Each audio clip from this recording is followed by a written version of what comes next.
ये निष्कासन पूरी तरह से असंवैधानिक है, क्योंकि नोटिस देने के आधे घंटे के अंदर दोनों को पार्टी से निकाल दिया गया। नोटिस दिया जाता है तो उस पर जवाब मांगा जाता है, जवाब बिना लिए, बिना दूसरे पक्ष को सुने, बड़े से बड़े अपराधी के खिलाफ भी कोई कार्रवाई नहीं की जाती, और की जाती है तो न्यायालय उसको रद्द कर देता है। लेकिन ये सर्वोच्च न्यायालय से भी बड़े कि नोटिस मिला, जवाब मिला नहीं, जवाब और उससे पहले ही निकाल दिया गया। तो ये असंवैधानिक है।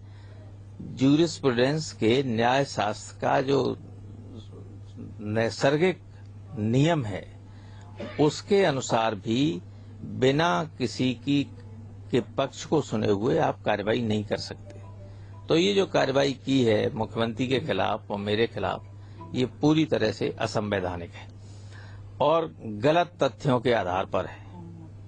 सर, आपका ये कहना है कि निष्कासन जो आपका हुआ है वो असंवैधानिक है। नेताजी का ये कहना है कि आपने जो सम्मेलन जो भी बुलाया है वो बिना उनकी अनुमति के बुलाया गया, तो वो भी आपने असंवैधानिक ही कार्य किया। देखिए, ऐसा है कि इस पार्टी में लगातार शीर्ष स्तर से असंवैधानिक काम हो रहे हैं, लगातार। और पार्टी का अध्यक्ष अगर असंवैधानिक काम करे तो सम्मेलन कौन बुलाएगा फिर? तो सम्मेलन तो जनप्रतिनिधियों की मांग पर बुलाया ही जाएगा। अगर सबसे बड़ा आदमी काम करे, एक बार भी पार्लियामेंट की बोर्ड की बैठक नहीं हुई, और कैसे ये सूचियां डिक्लेयर हो गई? संविधान में है कि पार्लियामेंट्री बोर्ड तय करेगा। पार्लियामेंट्री बोर्ड का मेंबर सेक्रेटरी मैं था, एक भी मीटिंग नहीं हुई। दिखाए कहां मीटिंग? फिर कैसे पार्टी के उम्मीदवार डिक्लेयर हो गए? तो सारा काम असंवैधानिक हो रहा है। उस असंवैधानिक कार्य को ही ठीक करने के लिए कार्यकर्ताओं की जब मांग आई, मेरे पास लिख के हजारों लोगों ने लिख के दिया, डेलीगेट्स ने, तब ये मीटिंग बुलाई गई। और आपातकालीन मीटिंग के लिए कोई टाइम वाइम नहीं होता है। और दूसरी बात, पार्टी के संविधान को सही तरह से नेताजी को मालूम नहीं है। पूरे हिंदुस्तान में पार्टी का किसी भी राज्य में तब गठन हो सकता है जब वहां 30% पोलिंग बूथ पर पार्टी का गठन हो। इसलिए उत्तर प्रदेश से बाहर हिंदुस्तान के किसी भी राज्य में संवैधानिक तरीके से पार्टी का कोई गठन नहीं है। केवल मनोनीत लोग वहां हैं, कोई इलेक्टेड संगठन नहीं है, कहीं नहीं है।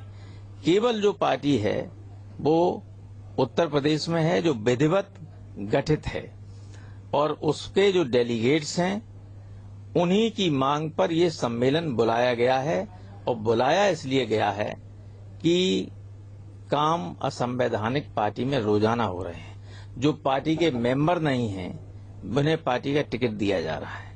जो 100% हारने वाले लोग हैं, जो अपनी जमानतें नहीं बचा सकते हैं, उनको टिकट दिया जा रहा है। हमारे मैनपुरी जिले में, जहां से ये एमपी नेताजी रहे कई बार, और अब तेज प्रताप सिंह एमपी हैं, तेज प्रताप सिंह को भी नहीं पूछा गया।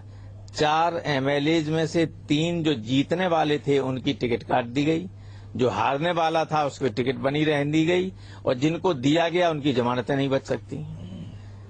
फिरोजाबाद से जिस एमएलए की कोई शिकायत नहीं थी उसका टिकट काट दिया गया, और ऐसी महिला को टिकट दे दिया गया जिसकी जमानत भी नहीं बच सकती। तो ये एक जगह नहीं, ये तो मैं अपने इटावा से देख रहा हूं। इटावा में, मैनपुरी में, औरैया में, जो हमारे बिल्कुल पास हैं, ये कहते हैं कि हमारा कोई योगदान नहीं। लेकिन जब जरूरत पड़ती है कि गैर यादवों के बीच में वोट मांगने जाओ तो रामगोपाल की ही याद जरूरत पड़ती है इनको। और चुनाव में मालूम पड़ेगा कि कौन कितना जो है दूसरे लोगों में एक्सेप्टेबल है। ये चुनाव में मालूम पड़ जाएगा। तो ये सारी कार्रवाई अवैध है। हमारा सम्मेलन जो बुलाया गया है वो बिल्कुल वैलिड है, वैध है।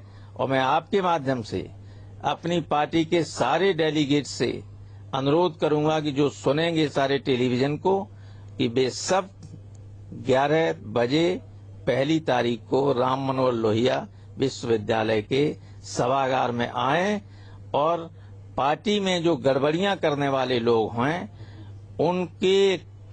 उन पर लगाम लगाने के लिए आवश्यक फैसला